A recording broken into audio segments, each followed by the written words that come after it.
¿Qué tal a todos? Bienvenidos a este nuevo análisis. Hoy vamos a desmenuzar una relación geopolítica y cultural que la verdad es súper compleja y que casi siempre se entiende mal, el vínculo entre España y América Latina. Tomando como base un ensayo muy revelador de Miguel Saralegui, vamos a ver por qué fallan tantas interacciones y cómo nuestras ideas preconcebidas nublan la realidad. El enfoque de hoy estará completamente enfocado en las diferencias que nos hacen únicos, en dejar clarísimo que somos países independientes y soberanos, y que deben de respetar esas diferencias y respetar nuestra soberanía e independencia. Sobre todo, si quieren un acercamiento a nuestro continente, tendrá que ser reconocido la historia de la colonización, y siempre, siempre desde el respeto. ¿Arrancamos?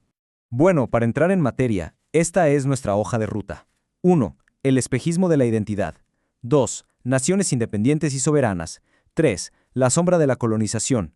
4. El mito del panhispanismo. Y finalmente 5. Respeto entre primos desconocidos. Pasamos rápido a nuestro primer punto. El espejismo de la identidad. O cómo desmontar de una vez por todas la famosa teoría de la hispanidad. A ver, el punto crucial aquí es entender esta especie de trampa mental. El texto fuente la llama el espejismo de la identidad. Funciona más o menos así. Cuando un visitante español llega a América Latina, como comparte el idioma, no siente el choque cultural que tendría si llegara a un destino verdaderamente exótico. Al entender las palabras, caen en el tremendo error de creer que nuestra cultura es idéntica a la suya, asumiendo falsamente que somos simplemente un reflejo de la España de hace 20 años. Se brincan por completo todo el esfuerzo que se necesita para entender las diferencias profundas que nos hacen únicos. Imagínense tratar de mantener en equilibrio sobre un globo terráqueo a un elefante gigante junto a una pequeña marioneta de madera. Es una idea totalmente surrealista y distorsionada, ¿no? Pues el autor nos dice que así de artificial y así de absurdo resulta el llamado mito de la hispanidad. Forzar una identidad idéntica entre dos realidades tan diferentes es una relación performativa que simplemente ignora el peso real y la naturaleza de cada lado. Y esto nos obliga a pasar al punto número 2, naciones independientes y soberanas. Hablemos de la ruptura histórica que lo cambió todo.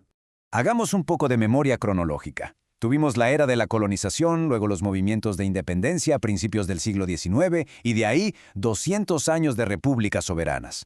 Es un abismo de tiempo enorme. Creer que nada ha cambiado y que seguimos siendo una especie de comunidad guiada desde fuera es históricamente una locura. O sea, son 2 ciclos completos.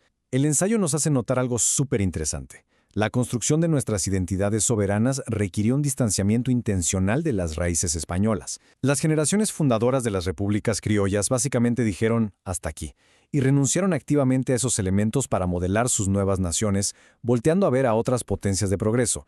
Así llegamos al punto 3, la sombra de la colonización. Porque, claro, no podemos hablar de un acercamiento real sin reconocer el pasado con total honestidad. Para entender esto, el texto nos remite a una cita poderosísima de Simón Bolívar en la Carta de Jamaica. No somos indios ni europeos, sino una especie media entre los legítimos propietarios del país y los usurpadores españoles. Es un anclaje histórico que subraya el trauma del pasado colonial y nos muestra lo extraordinariamente compleja que es la identidad en América Latina, una que ha luchado muchísimo por definirse. Ahora, punto número 4. El mito del panhispanismo. Vamos a platicar sobre la gran ilusión de que hablamos un solo idioma. El panhispanismo es esta creencia súper popular pero totalmente equivocada de que el español que se habla allá y el que usamos nosotros es exactamente el mismo en la práctica. Claro, la gramática en un libro de texto será la misma, pero la diversidad real del idioma está en la calle, en cómo nos comunicamos en el día a día. Si nos fijamos en los trazos finos de cualquier interacción, nos damos cuenta de algo vital. Las verdaderas diferencias residen precisamente en los detalles más pequeños. Un simple matiz en el tono o la forma de decir las cosas tiene el poder de cambiar por completo el mensaje que estamos mandando. Fíjense en este contraste que es simplemente brutal. El estilo de comunicación en España suele ser súper directo. El sí y el no son tajantes. Pero en América Latina somos otra historia. Nuestro lenguaje es altamente modulado. Para nosotros, aventar un no seco casi siempre se siente como una grosería enorme. Le damos vueltas, porque nuestra forma de hablar refleja una existencia social muy compleja. Entonces, cuando choca la franqueza de allá con la cortesía modulada de acá, tenemos la receta perfecta para unos malentendidos tremendos. Lo que nos trae a nuestro último punto, el 5, respeto entre primos desconocidos, cómo construir una nueva base sólida. El texto fuente usa una metráfora que la verdad da justo en el clavo. Olvídense de la idea de que somos una familia nuclear perfecta que funciona en armonía. Para nada. Somos más bien primos desconocidos que fueron separados al nacer y que recibieron educaciones completamente contradictorias. Compartir un idioma es como compartir un apellido. No significa ni de broma que realmente nos conozcamos o que seamos iguales. Entonces, ¿cómo deben ser las reglas del juego de ahora en adelante? El análisis es claro. Es imperativo acercarse con absoluto respeto. Se tiene que reconocer y honrar nuestra soberanía como naciones independientes. Se debe reconocer, sin filtros, la compleja historia de la colonización. Hay que abandonar por completo cualquier sentimiento de superioridad. Y lo más importante, no callar ante las diferencias, sino validarlas. Son justamente esas diferencias las que nos hacen únicos y las que exigen respeto. Y con esto cerramos el desglose de hoy, dejándoles esta pregunta sobre la mesa.